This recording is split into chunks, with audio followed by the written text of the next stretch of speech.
Thank you, Julian and Terrance, both of you, for being here. This is, of course, sponsored by the National Society of Newspaper Columnists, and the majority of our attendees are writers, journalists, columnists, who hopefully can learn a little bit from the experience of the two of you working together to get a better story. I do have a dog and a 5-year-old, so they may show up, hopefully not. But I will go ahead and get started. I want to introduce our two guests here. First, I'll introduce Julian Rubinstein. He's an award-winning journalist, author, and producer. His new nonfiction book is what prompted tonight's conversation. The Holly, 5 Bullets, 1 Gun, and the Struggle to Save an American Neighborhood has been well received with positive reviews, including one that I wrote for the Pittsburgh Post-Gazette. The New York Times said this: by exposing the state surveillance, the crooked policing, the structural racism, the broken promises, and the poverty that had plagued the Holly for decades, Rubinstein helps us realize that the problem of violence is far greater than 2 men and 1 gun. Julian's first nonfiction book, Ballad of the Whiskey Robber, was called an instant classic by Canada's Globe and Mail. The book was a finalist for the Edgar Allan Poe Award for Best Fact Crime Book and was a New York Times editor's choice. His long-form magazine work has appeared in The New Yorker, The New York Times Magazine, Rolling Stone, Sports Illustrated, Travel and Leisure, and others. His journalism has been cited and collected in numerous anthologies, including Best American Essays, Best American Crime Writing, Best American Science and Nature Writing, and twice in Best American Sports Writing. He lives in Denver and is currently a visiting professor at the practice of documentary journalism at the University of Denver. Sorry. No problem. And then, and thank you for coming. Welcome. Thanks for having me. Terrance Roberts' story is the focal point of this book. Terrance grew up in Northeast Denver and as a teen became a Bloods gang member. After landing in jail several times for being gunned down twice, he decided to enact change. He became a leader and a symbol of hope for families in the Holly.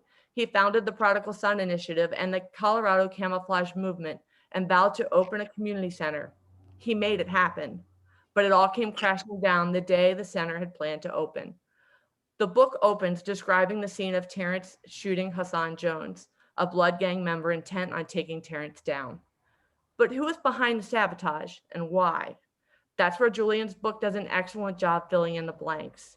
And welcome, Terrance. Thank you for being here.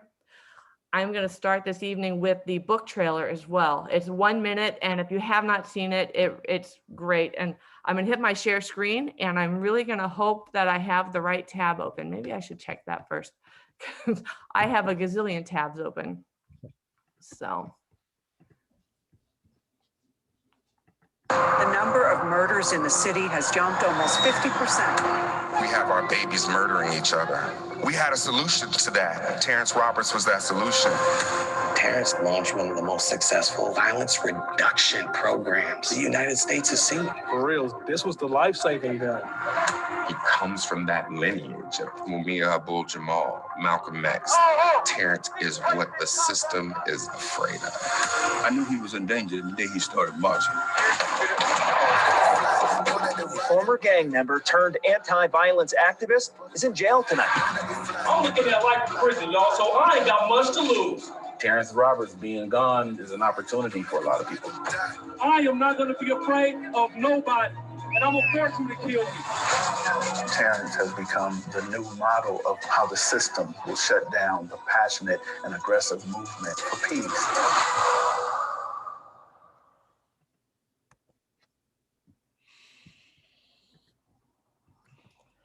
Well, the book trailer is awesome. I really like how that was put together. And I want to start off our conversation with talking about how the very beginning, when Julian, when you saw the New York Times article about what was happening where you grew up and decided to reach out to Terrance.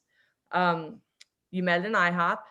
And the reader learned your first impressions of Terrance. You said he was easy to get talking, no problem getting going there. But Terrance, what I want to know is, what were your first impressions of Julian? What you were putting your story in the hands of this guy, and what were you thinking? Oh, good Lord, what am I doing? Well, no, because I was getting thrashed. Literally, they were making up stories on me in the local press. They were literally letting the gang members who were on camera telling Hassan and those guys to murder me. They literally quoted them in the newspaper, and they were, making up fictitious things about my character and things that were happening. So, and I had said this a few weeks ago on a podcast we did. Like, I didn't have anything to lose really by trusting Julian, because I needed to get my story out there in a fair way, and I didn't have anything to hide. So I really wasn't nervous about talking to Julian. I was actually anxious to talk to anybody who would listen to me, who wasn't going to throw me under the bus. I just needed a fair chance to tell my side of the story. I didn't even need any favoritism. Well, was he the only one who reached out to you, or were you flooded with requests and decided Julian was the right one, or how did you decide and make that decision? So I was getting tons and tons, dozens and dozens of emails from local media. And they went to my place. They had left dozens of cards. They were interviewing my neighbors who didn't even know me. They put my neighbors on the news, and they went to my ex-wife's house, and she was living like 40 miles outside of Denver, and 9 News, a local affiliate here of NBC, like tracked her down and were interviewing her neighbors one day when she pulled up. And like she freaked out about that. So it was mainly local media. He was probably the only independent journalist who was like, let me just hear what happened. And if I hear you were doing bad, that's what I'm going to report. And if I hear they were doing bad, I'm going to report what I hear, So that's what I needed to hear. And that's why I wanted to meet with him. Okay. And Julian, how did you were in New York at the time, and it was enough for you to hop on a plane and go to Denver and say, okay, I need to learn more. What was your vision at that point? Were you thinking this is a New Yorker feature type story, or did you have any kind of shape at that point? Not really sure. I mean, it was a long process of, even figuring out, what not only what was it, but also if I was going to do it. When I was very intrigued for sure. And when I met Terrance, I was more so, because it seemed like, regardless of what he was, because he had a whole bunch of things to say that were fascinating, and he himself seemed to be a symbol of so much, his life story and all that he'd been through. And also there were definitely things that he was saying that weren't in the media, and I didn't really know how to square it. And I didn't know if I totally believed him, of course, at first. And there were a lot of things that he didn't really know exactly what had happened, but he had various inklings. And so it was, I went out there the first time, the second time, it was a while before I finally was like, all right, I'm moving it back. But I guess eventually I actually was in touch with my New Yorker editor, now that I think about it. And we had some back and forth about it. And it was actually really hard. Doing a pitch for them is really hard, even when they're wanting it. And it was sort of helping me realize that it was such a complicated, big story. I felt that I almost didn't even know if I could do a magazine story. And then I was also interested in doing a documentary. And I was sort of, somewhat early on, kind of aware that I was getting some access to things that were pretty interesting about a live case. And so I just kind of kept going, like reporting it sort of like, and then starting to film some things and keeping reporting, not even knowing yet, where it was going for a little while. Eventually I did a book proposal. Yeah. How are you able to, as an independent journalist, it's really difficult to dive into a project an investigative project of this feat without the backing of a publication. How were you able? I know you stayed with your mom for a while you worked on the story, but how were you able to manage it? I mean, that was the first thing I was going to say too, because I wasn't like living the high life. It wasn't glamorous. I was definitely living with my mom. I was borrowing friends' cars, so I didn't even have to rent one.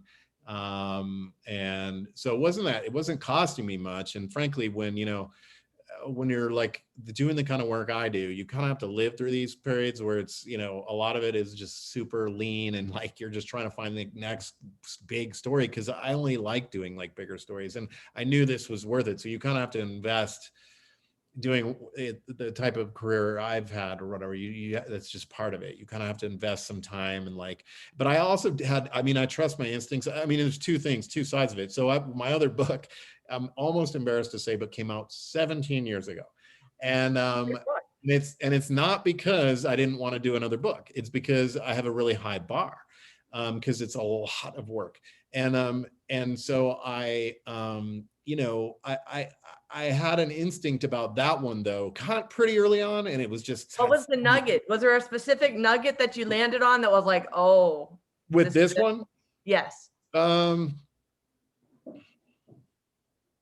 mean, it wasn't, I mean, not that I'm thinking of, but what I think it was though, was like, as I was going deeper, just like how deep it already went. Like, for example, all the people involved, like had known each other for generations even.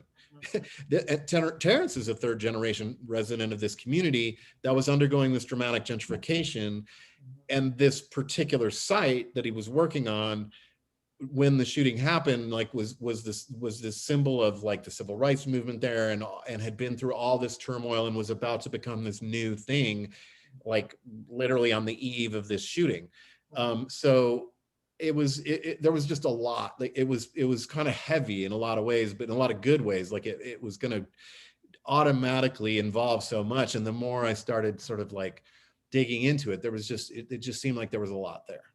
Talk to me about, I guess from both of you, who was the first person after Terrance that you spoke to? And as a white man going into a gang neighborhood that is predominantly Black, what were the trust issues and how did you overcome those? And how did you help him overcome those by pointing him to specific people saying, talk to my dad or talk to my grandma first, or how did that happen and evolve? So yeah, I was going to say that it definitely did start partly with some of the people I was originally able to meet was through Terrance, although the story of it is like, for example, one of the guys I was supposed to meet early on, well, I won't even say his name. I don't say it like that in the book to make him look bad or something, but like because he actually wanted to help me, but was afraid. And Terrance was saying this, people want to help me, but they're afraid. And I was thinking, I don't know, because this guy stood me up twice. Several people stood me up more than once. And I was just kind of like this. And those were times early on where I was kind of like, it's going to be hard, you know? In those cases, I think it was actually a little bit less that I was white, and more that it was actually pretty dangerous for a lot of people. Like talking about what happened, there was a lot behind it, and people were afraid of what could be said, or if they would be attached to it, or whatever. So it was a challenge in every way, even aside from being white. And then yes, I mean, you know, what I really tried to do though.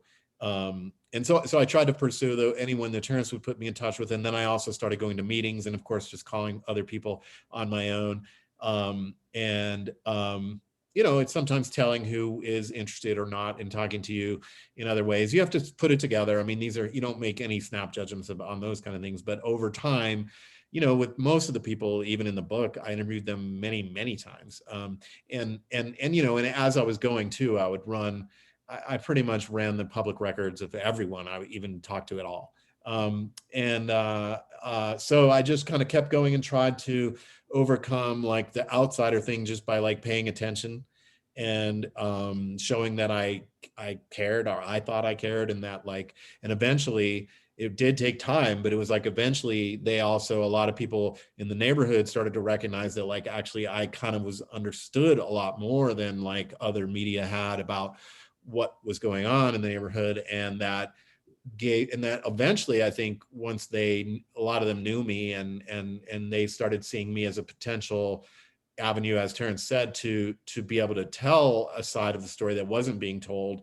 A lot of them, unfortunately, I didn't know any of this, but a lot of people in the neighborhood just didn't have a very positive view of the local media, and a lot of them said that they wouldn't even talk to the local media if they'd asked. Others talked to the local media. Sometimes they would just talk, but a lot of times I think they just also weren't asked. Yeah. Terrance, what about from your perspective? How, you know, not only were you in danger during this time, was it difficult for you to say, okay, now I have this journalist who wants to talk to people?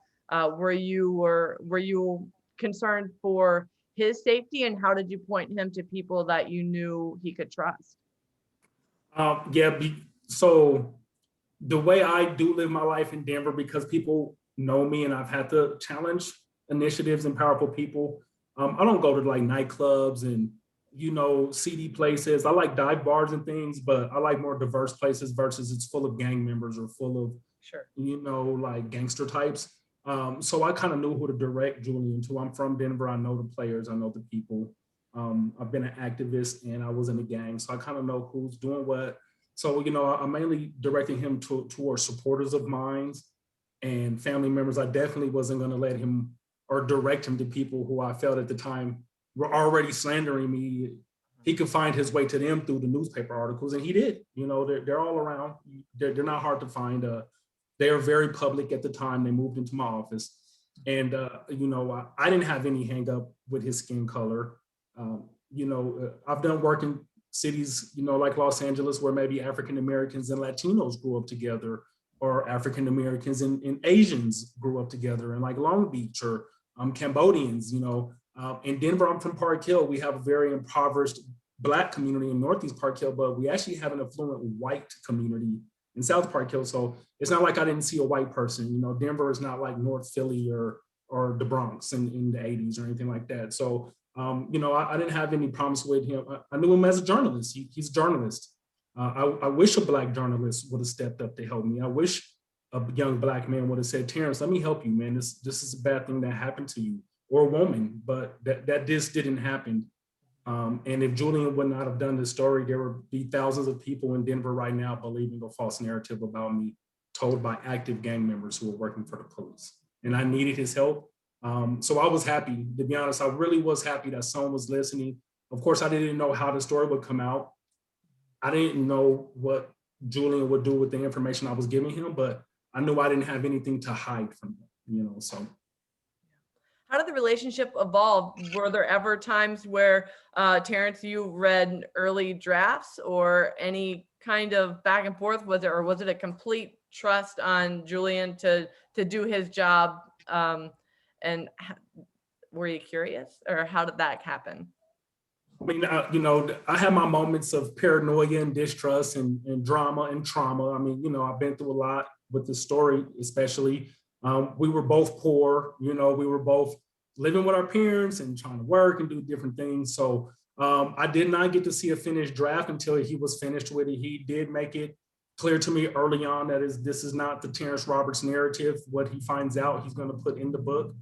There's things that are in the book that I wish were not in the book about my personal character. Like, I say the N-word a lot, you know, my attitude could be better, and sometimes, you know, different things I learned about myself, you know, but you know, that's just how it is. It's not a puff piece on me. And I went into this understanding that if Julian found out I was selling cocaine or selling guns to kids, guess what? He's going to put it in the book. There's no reason for him not to. He had no loyalty to me not to, you know, to ruin his career on my behalf. So, and I was fine with that because, like I said earlier, I had no problem with sharing emails, everything that happened, because I tried to have the most integrity as I could, even though I'm not a perfect person, but I did try to move with integrity when I was doing my community work the best I could with the resources I had. So. You bring up how the local media was not the stories did not have all of the facts. So I wanted to definitely talk about that. And you had written Denver Post, the paper had lost a third of its newsroom since the takeover in 2010 by New York-based hedge fund. It was Margaret Sullivan, who is the media columnist for the Washington Post, who you referenced. She said it this way: digital first media, which in turn is owned by a hedge fund, Alden Global Capital, one of the most ruthless of the corporate strip miners, seemingly intent on destroying local journalism. And that's true, but your book also points to instances long before that happened, such as even back in 1968 with Nathan Jones. One of the community's request was more responsible and accurate media coverage of their community. It seems to be a very long history of that kind of reporting. It's specifically for the Holly anyway. And even following Michael Asbury's death, when the you note how there were conflicting media reports because of how much certain media allowed law enforcement to control the narrative. So how much is this gutting of the newsrooms are a horrible plague in our country, and corporate funding and all of that? But this seems to be a culture surrounding Denver. Can you talk to me about a little bit about that? How much is it the gutting of the Denver newsroom, and how much was it an incestuous relationship with law enforcement? Well, definitely the gutting in the newsroom has only exacerbated, a problem. So it's just made something that was problematic worse. I mean, the reality is on that side of it, in terms of the loss of reporters, they just can't. I mean, the Denver Post's official reason, for example, for not covering this book is they don't have the staff. So now they don't have to cover the book, but it is funny that they're the only mainstream outlet in Denver that hasn't. And of course, the book, shines a light on them a little bit as well.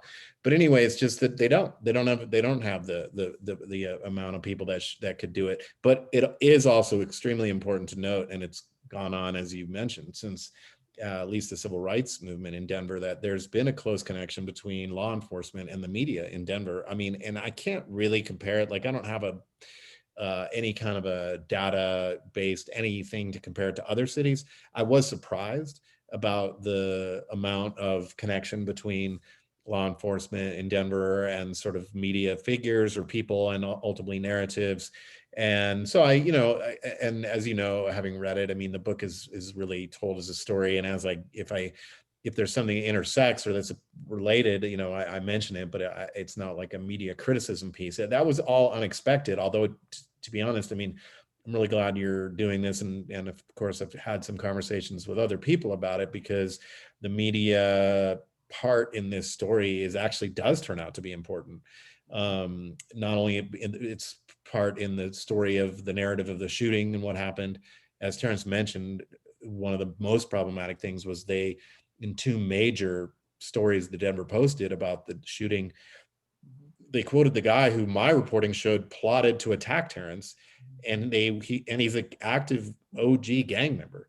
And he was quoted, identified as a business owner in the neighborhood. And of course, he's trashing Terrance and saying all these very untrue things about him. But I mean, if they'd understood who he was, it would have looked a lot different. So the quote from Police Commander Callow, without vetting it for accuracy, they didn't back it up with any data. They just took that, gang violence is way down. But if they would have looked a little closer, totally, they would have clearly seen that that's wrong.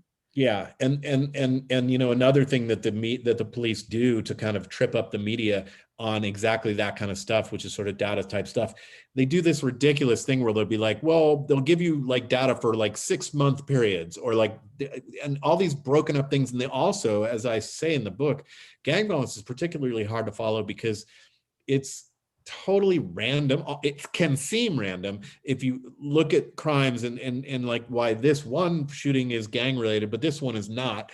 There's a whole bunch of different reasons why. For example, a lot of gang shootings these days are like a blood shoots another blood, but that's officially not a gang violence, because gang violence is one group against another. So it's not gang violence. These kinds of things.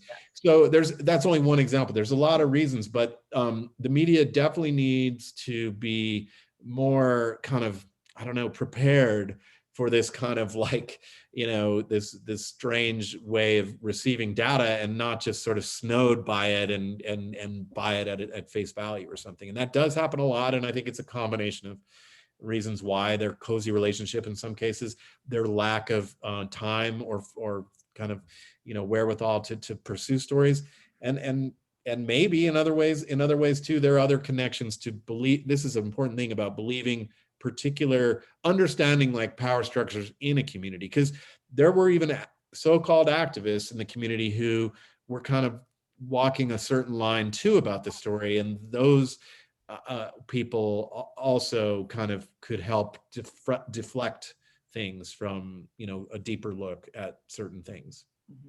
Terrance, talk to me about how for a time there they were running stories about your efforts. They did talk about your Prodigal Son initiative, and it seemed to be getting the attention, but then all of a sudden the billionaires who wanted to come into the Holly did not like that the light was being shined on you. So you started to be cut out of the media, which is interesting because how could they not know if they had already run several stories about your efforts and then all of a sudden you're not even part of the equation? Do you think that is billionaire influence on the news, or what's your perspective of how you started to being edged out of the progress being made?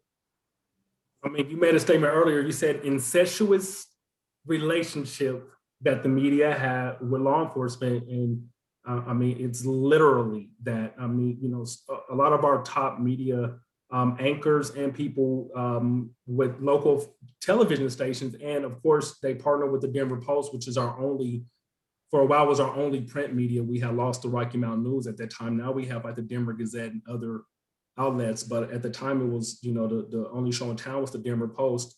And there, you know, most of the reporters were married to law enforcement officers, or they were dating the friends of their friends, you know, husband who was a law enforcement officer.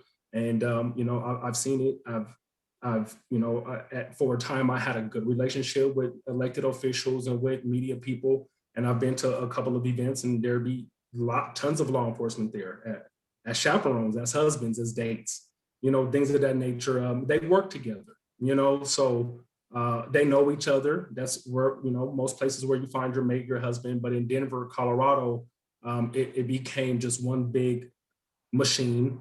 And the media did help me initially, you know, raise my repertoire. They helped me raise money.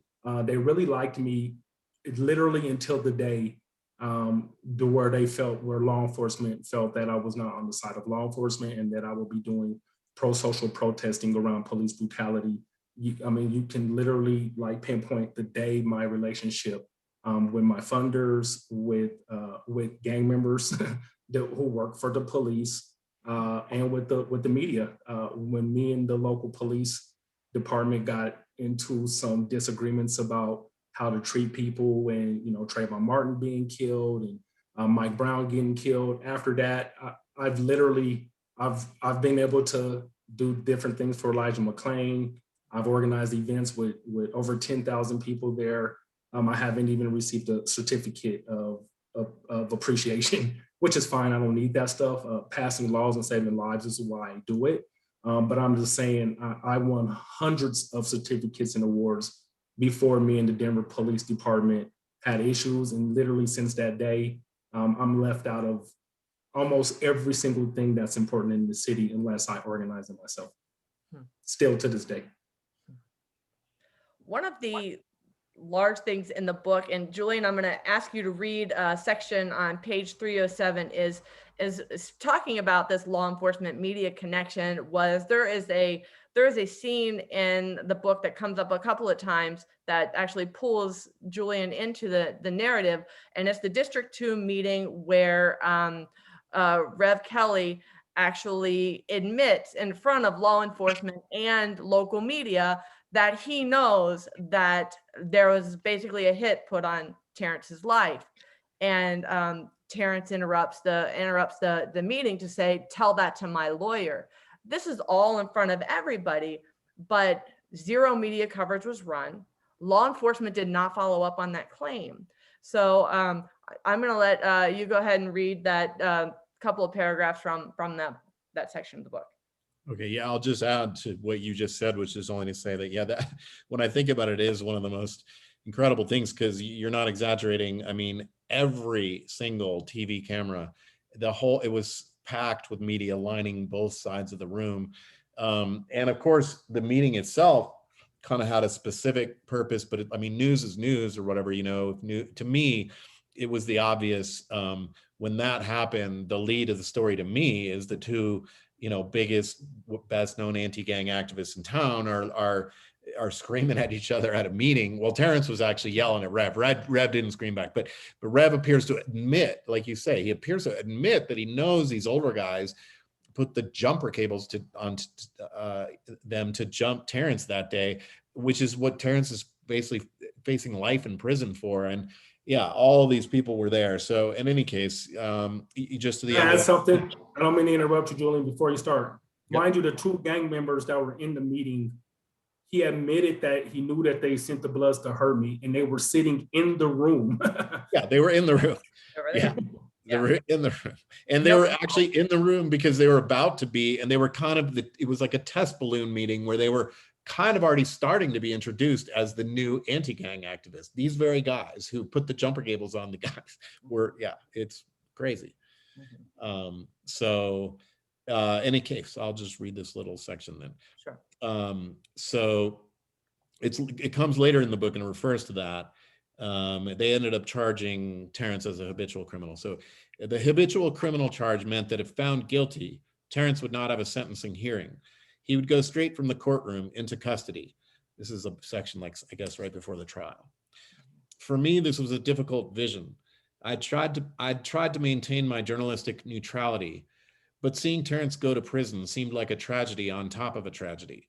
I'd been recording much of my reporting, including the District 2 meeting, in which Rev appeared to say that he knew that the OGs had put jumper cables on the younger guys to go after Terrance on the day in question.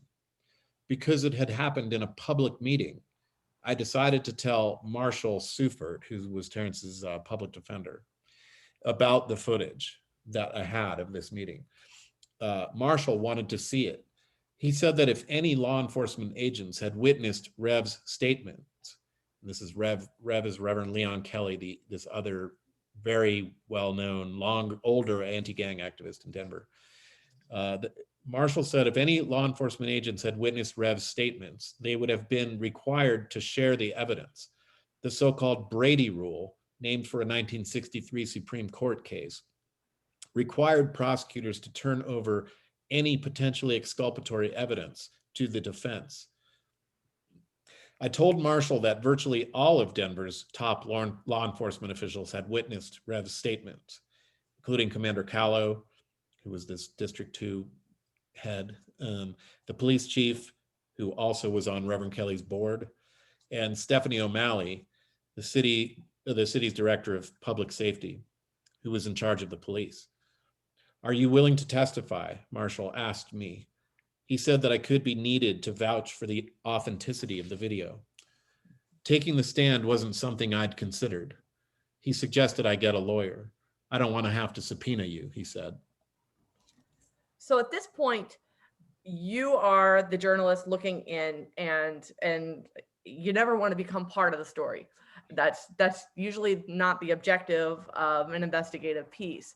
So witnessing this, and what prevented you, or what was going through your head the next day when you saw zero coverage and zero action on this?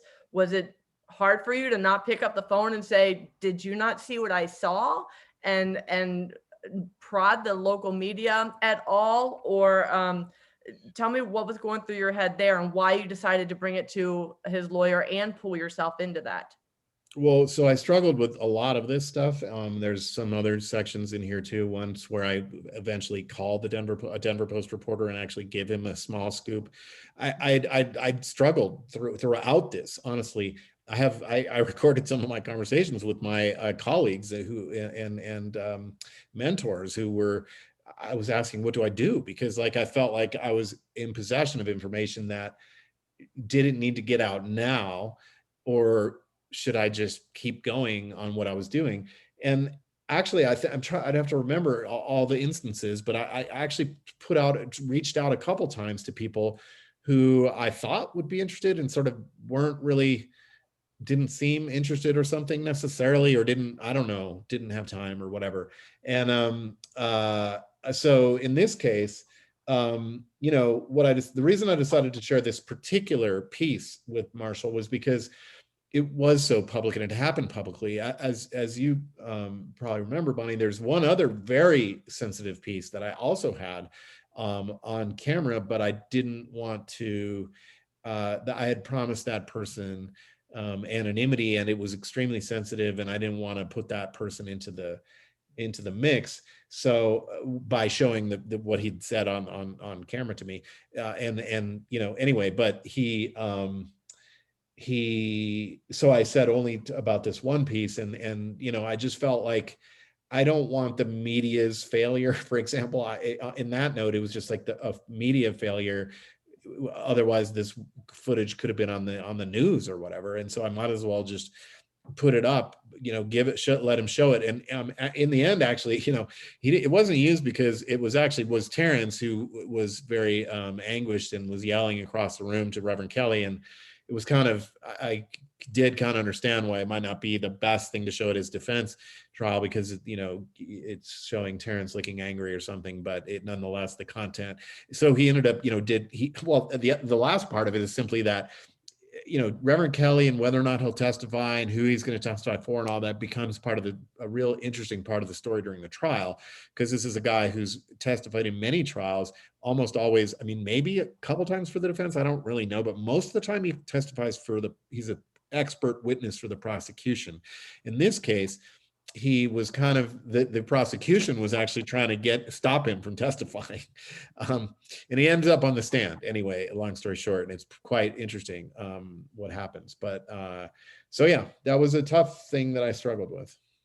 You did eventually, there's one tip that you did put in the book, and it was after Hassan Jones, who is the blood gang member that went after Terrance, who Terrance shot, and that he was acquitted in a drive-by, and you finally made the call to after that to prod the media, because they neglected to mention the fact that he was awaiting another trial for the death of a 2-year-old child. So was that your tipping point? It was one of the things. It was really annoying to me because there was some time where Hassan Jones had this media profile, and the prosecutors referred to him as the boy, and everyone had this, Terrance shot this kid at this rally. Hassan Jones, I try to portray him like any person, but he does happen to be a very dangerous person. He also is right now in prison for murdering a 2-year-old girl. He was on trial for a drive-by. Anyway, he did get off. I sat through it. The argument was not that he wasn't in the car. It was whether or not he was the shooter. He had a role in the Bloods actually that Terrance used to have. And it's a role of a person that leads a team of people who carry out violence. He was a violent person. And so the fact that it went almost a year with him having killed a baby, now he was even charged with killing this baby, and he had it never mentioned anywhere in the media. So anyway, the Post had written this story. They did cover briefly his trial for the drive-by, and they just mentioned that he got off. But I called and I mentioned to the reporter that actually, by the way, he's not just released, he's going straight back to jail on charges for killing a 2-year-old. So he ended up putting it in the story that night. So, yeah. Yeah. And Terrance, throughout your trial, there were things being leaked about you planting a knife and that sort of thing. And that actually was picked up nationwide. So it gave the public a completely skewed view of what was actually going on in the courtroom. During that time, did any journalists try to reach out to you to interview you for I don't know what the rules are when in that, or are they allowed to contact you? How does a journalist ensure that they're not just picking up this planted knife story and running with it? Did anybody try to talk to you? No one tried to talk to me. I never said I planted a knife. Right. I did come across the knife when I pulled up in my car with a note calling me a bitch ass nigga, snitch ass nigga. And I did hit Hassan with it out of anger. My attorney told me, don't say you hit him out of anger because you're going to look angry. I'm walking out of here. That's literally what she told me. If you say you were angry, I'm going to walk out of the courtroom in the minute of your testimony. She said, it's okay to say you don't know, Terrance. It's all right to say that. And that's what I said, when she asked me, she said, I'm going to bring it up, Terrance, and I'm going to ask you, and besides me being angry, I didn't know, why I hit him with it. I was mad, I was mad at him. But of course, 9 News, and I had won 9 News Leader of the Year before I thought that, this was a local, publication or media outlet that was going to be impartial to me because of my prior relationship with them. I was very naive to that type of thing. And they were the ones who reported that I said I planted the knife on him. No reporter called me to say, hey, Terrance, is this what you really said? Or, the other outlets were sitting in the courtroom as well. So they didn't need to call me to verify it. They heard it themselves. They didn't correct 9 News either. They just let the narrative go because they're all friends with each other. Yeah. So we're almost to Q&A time here, and I want to know. Let me add one thing Sure, about. go ahead. Yeah, please do. So basically that, yeah, especially also just to nail that down, what happened, during the trial was that Terrance on the stand was asked about this knife, and then also he was asked in cross-examination by the prosecution. At no point did he say he planted a knife on Hassan, which of course makes it seem like he's making it, but that's what was not, like you say, reported. It was the headline of the story, and then I guess 9 News is part of a wire service now, and it was all over the country, and people were calling in to Terrance, family members were crying. And, I sat there, we got the whole trial on tape. He didn't say he planted a knife, but the story said he said on the stand that he planted a knife. It's totally crazy.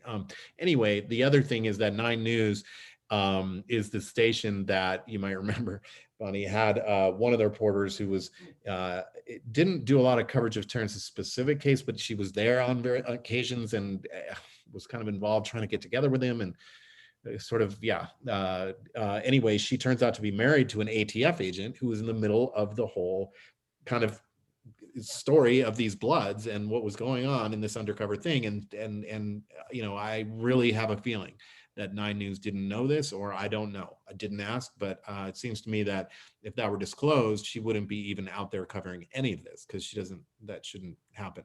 So anyway, I just wanted to. No, but you even mentioned the Denver Post reporter who was at the trial, maybe not for the whole trial, but for some of it. She had already made up her mind pretty much how she felt about Terrance on day one, because you had asked, why was the photo they used chosen and why was the coverage so automatically negative? And she's like, well, what do you expect when you shoot somebody? And so she had already, it seems like a lot of opinions coming into that were affecting how things were being reported, which that's not supposed to happen in journalism.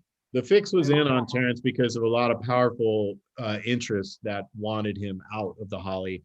And of course, it was like a situation that was confusing. And I don't even think it was necessarily wrong to have, maybe they would have charged Terrance and looked into it, investigated it. But all of it seemed to suggest to me that they knew the outcome they wanted, and the powerful interest across several different sort of spheres kind of were put out the word to the media or whatever, various things that were not necessarily true. I want to add this, even after I was acquitted, she still ran a story. She sat in the courtroom and watched me get acquitted. She still ran a story, said that the city of Denver learned a hard lesson dealing with me, even though gang violence was skyrocketing, shootings were skyrocketing in the Holly. I don't know why she did it. She was almost like bullying me. She was literally using her media power to bully me. She had decided she didn't like my energy or the character of me. I don't know what I did to her. But even after my very public acquittal, she was still throwing me under the bus. The 9 News reporter who was, I don't want to say she was flirting with me or pretending to be, who was married to the ATF agent, she actually came and accosted me at the meeting where I was yelling at Reverend Kelly after he admitted.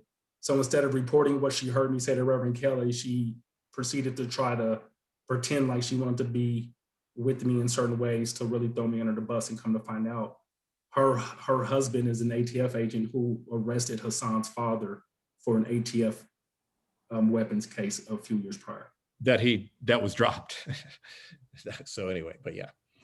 So talk to me about how things are now. What are your hopes for this book, and what has come to fruition thus far now that this book lives in the world?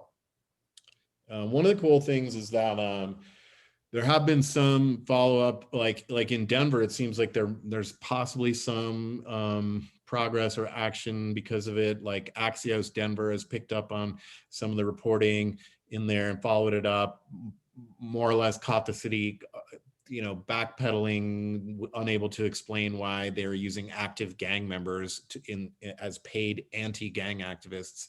It's totally inappropriate, and it sounds like then they followed up again, and their next comment was something along the lines of that No, they were redoing the program or something. They were re-envisioning the program, and there's changes coming. But they were already doing this, they said, I think, or something. So anyway, maybe it's going to bring some change there.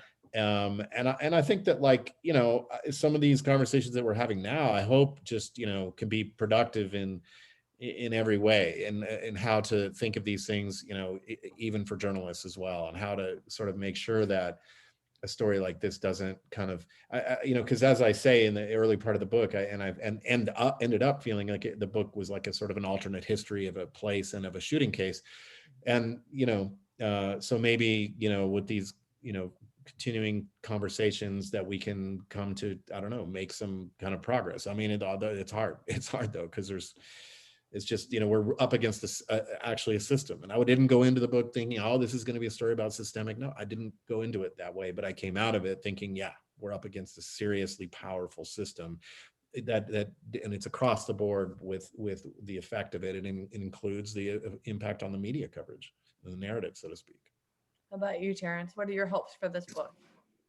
So I hope that just like we got Senate Bill 217 passed in Colorado, where police lose, qualified immunity, they can't use the carotid chokehold.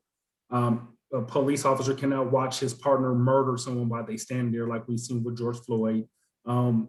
Citizens can sue the police personally and the department. Different things are attached to Senate Bill 217. I would also like to see a law finally passed in this state, and hopefully a federal law for every state, saying that you cannot use a rapist as a police informant. You cannot use a man that murdered someone. They murdered their wife. They beat their wife to death. They have a 25-year sentence. They've done 8 years on a 25-year sentence for a domestic violence murder. And here they are in the community harassing activists who are coming against police brutality. And these guys are turning the community against activists. These guys are powerful, scary people. Even if people in the community don't like these gang members and these informants, I mean, who has time to go fight some 250-pound, 44-year-old blood in New York City? No one has time for that. No one has the weaponry or the energy or the money for court cases for that. And it's not just one guy like that in Harlem or in Northeast Park Hill or the Bronx or in Watts, just 20 of them. It's ridiculous that they have every kind of child abuser, murderer, animal abuser, wife abuser, you name it, literally working for different police departments, federal and local. And I would like to see laws and more regulations around the use of dangerous informants. The police need to get off their asses. They need to do better police work. They need to go put on the fake wig and the fake beard and go pretend to be a Blood, go do Donnie Brasco. And if the Bloods or Crips let a trained officer join their gang, that's a good police work. Don't use a known serial killer as an informant who needs to be in prison. I would like to see those type of laws put into place. Also, I just like the fact that Julian is bringing to light what has happened to activists in places like Ferguson, in places like myself. Imagine if Julian never wrote this book. Imagine he's the only journalist to even think about writing this book, whether he's white, black, or whatever. There will be thousands of people, like I said earlier, with a false narrative of who I am. Even my children would have to grow up with this false narrative that active gang members told about me who were working for the police. Yeah, that's pretty awesome. Yeah. Thank you. Our first question comes from Tony Norman, who is he's actually the NSNC president currently, and he's a columnist for the Pittsburgh Post-Gazette. And he writes, given the insular nature of some of the groups, gangs involved, was it difficult to gain their trust? I'm assuming this is for Julian. How much of the narrative would have been accessible without their trust? Well, it was very difficult to gain the trust of basically what often, of course, happens in reporting is that the people who have the most to hide are the hardest to get right. In this case, I had a kind of a mixed bag because there were a few people who had a lot to hide who thought that they basically, I think, never really in Denver, they'd gotten away with so much that, a few people in the book who probably talked to me a lot more than maybe they should have, who kind of like reveal themselves. But then otherwise, yeah, I had to work really hard and kind of swallow some fear and go ahead and have some, you know, meetings with some different gang members that at one point in the book and now, you know, I do face some concerns about my safety for, but you know, yeah, I think that one thing I'm really happy about is that all the players in here, I know them and they know me too, for better or worse. And I spent some time with all of them. I think it would have been hard to do it without that because you know, as Terrance said, yeah, I mean, so he got to see the book only after it was done. He knew he was not, unless it was a fact. I did want him to read it for factual possible changes because he's such, you know, a major character in it. But he knew that I wasn't going to change anything unless there was some very good reason why. And to his huge credit, he didn't ask me to. Except for those factual changes that we were able to make, but basically, yeah, I think that but if I didn't have, you know, a firsthand knowledge and interactions with at least all the major players, that it would have felt more like the Terrance Roberts story instead of a more fully reported story. Terrance, let me put the question to you another way.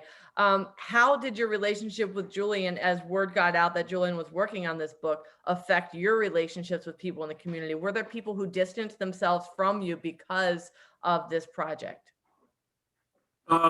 Definitely there were. And I think maybe there were a couple of people who kind of snuggled up against me too. You know, media is important and some people understand the importance of it and some people understand the importance of it as far as not wanting to reveal negative things. And some people don't understand it. Like Julian said, I think some people probably should have been a little bit more secretive and made him find out some things that they were just gleeful to share because they wanted the media attention. You know, this is Invisible Denver. I agree with his assertion about this being in Invisible Denver. There's things that happen in this story where seasoned people in Los Angeles, Chicago probably would have never shared with Julian because they understand. We've had 50 books like this about Chicago and Fred Hampton and the Black Panthers in Oakland and gangs in Watts and in Compton.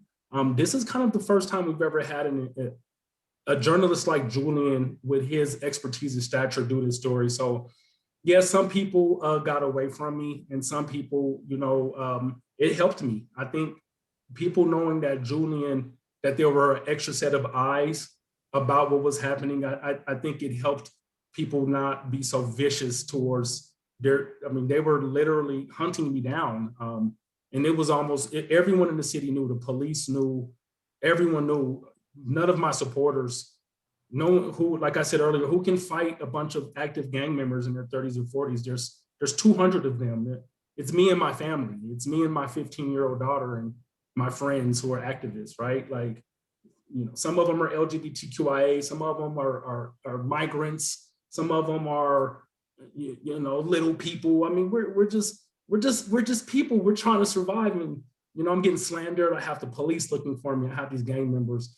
But when people understood, hey, there's this journalist and none of us can influence him, so be careful.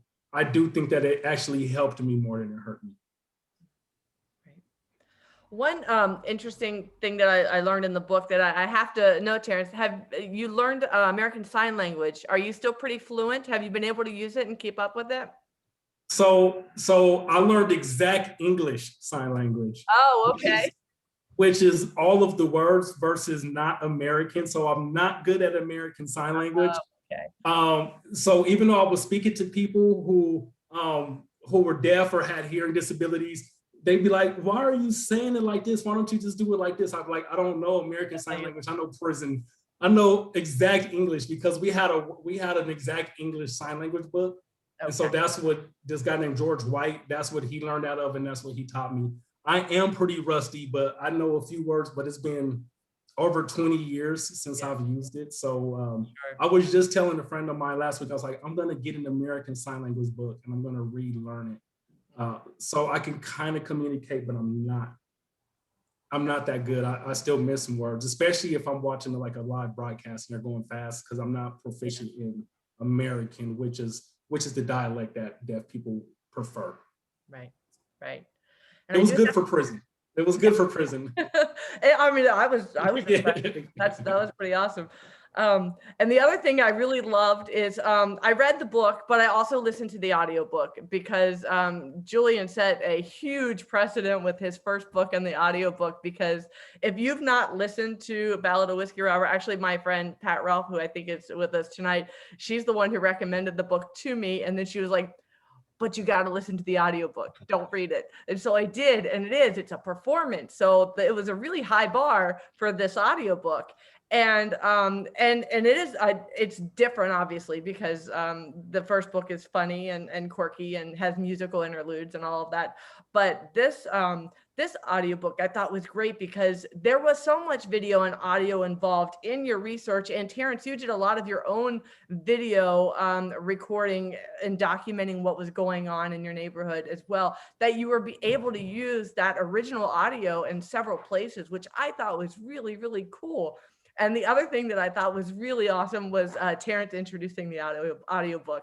When I heard Buckle Up, I was like, oh, this is going to be awesome. So I thought that was really cool that you were able to be part of that. And he really ad-libbed the Buckle Up thing, because I just said, because basically I went to Terrance and I said, you know, I have this idea, because Bonnie, you might even remember, it was a tiny thing, but I had Attila introduce that from the prison. He actually did it himself. So I thought, and I told the producers, I said, you know, I have this idea. I really think it'd be cool to get Terrance to introduce it. They're like, that's awesome. Can you do it? I was like, yeah, I'm pretty sure he'll do it. I'm just going to ask him to do it. And he did it, and he added the Buckle Up on his own, and that's what it is. Well, it was the perfect touch because it was like, all right, here we go. This is great. So somebody actually told me that when they started the audiobook, they were in their car with their daughter, a friend of mine's, and then they said that when I said that, they both put on their seatbelts. Well, good. There you go. It's dual purpose because people do listen to audiobooks in cars. Yeah. So that's great. And that brings us up to right at 8:30. I don't think we have any final questions. Any final comments from the two of you before we sign off here? I don't have any specifically, honestly, not that we didn't come in, I think. Yeah. I just want to say, man, this has really taught me how important media really is. You know, I never got into activism thinking I would have a book or anything like this. I could have never imagined this, that I would have to defend myself.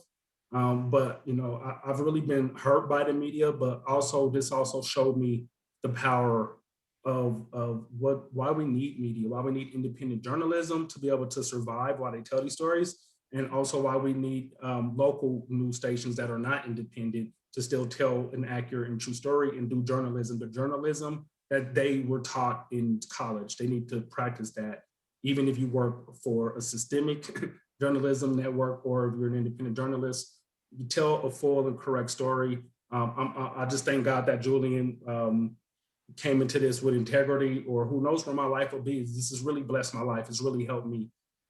Just as much as it's hurt me, as far as the local media, this has really helped me because it's a true narrative of what happened to me. Awesome. Great. Well, thank you, everyone. And thank you, Julian and Terrance. When I have the video ready, I will make sure that I have it your way. It was a great conversation, and I appreciate you both being here tonight. Thanks a lot, Bonnie. Really. Thanks for having me. Thank you. you. Have a good night, guys. All right, bye-bye. Bye.